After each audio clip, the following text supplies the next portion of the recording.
Peuple d'Afrique rassemblé, je vous demande aujourd'hui d'accueillir mes paroles, non comme un discours, mais comme un appel à la mémoire, un appel à la dignité, un appel à l'héritage.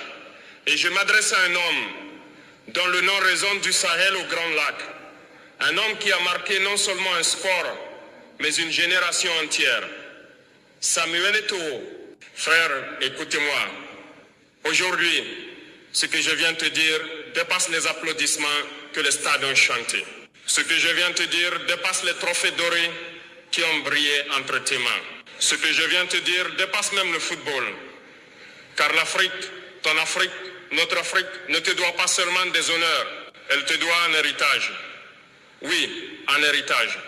Pas un héritage de statut, pas un héritage de souvenirs, pas un héritage d'exploits passés, mais un héritage vivant, un héritage qui respire, un héritage qui inspire, un héritage que les enfants qui n'ont jamais touché un ballon retiendront pourtant comme une torche d'espoir. Samuel, si je te parle aujourd'hui, ce n'était pas pour caresser ton ego, c'est pour rappeler que les grandes nations ne se bâtissent pas avec des stars, mais avec des hommes qui refusent de se taire quand leur continent chancelle. Parce que, qu'on le veuille ou non, tu fais partie de ces hommes dont la voix porte plus loin que les couloirs des stades. Tu fais partie de ces hommes dont la présence seule peut réveiller un peuple endormi. Tu fais partie de ces hommes dont l'Afrique attend plus, bien plus que des applaudissements. Elle attend un héritage. Et cet héritage, frère, n'est pas quelque chose que tu construis pour toi. C'est quelque chose que tu construis pour les millions qui n'auront jamais ta gloire, mais qui ont besoin de ta lumière. Aujourd'hui, ce discours n'est pas une célébration. C'est un rappel. Un rappel que chaque Africain qui gravit les sommets porte sur ses épaules la responsabilité de ceux qui n'ont jamais quitté la vallée.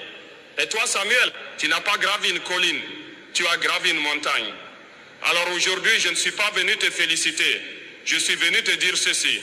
L'Afrique te regarde, l'Afrique t'écoute, l'Afrique t'attend. Parce qu'elle ne te doit pas seulement des applaudissements, elle te doit un héritage. Samuel, lorsque ton nom résonne, il porte quelque chose que peu d'hommes auront jamais. Il porte la preuve que l'Afrique peut produire ce que le monde croyait impossible. Tu n'es pas seulement un footballeur, tu es devenu un symbole, parfois même sans le vouloir. Un symbole d'audace, un symbole de discipline, un symbole de victoire arrachée à la poussière des terrains brûlants.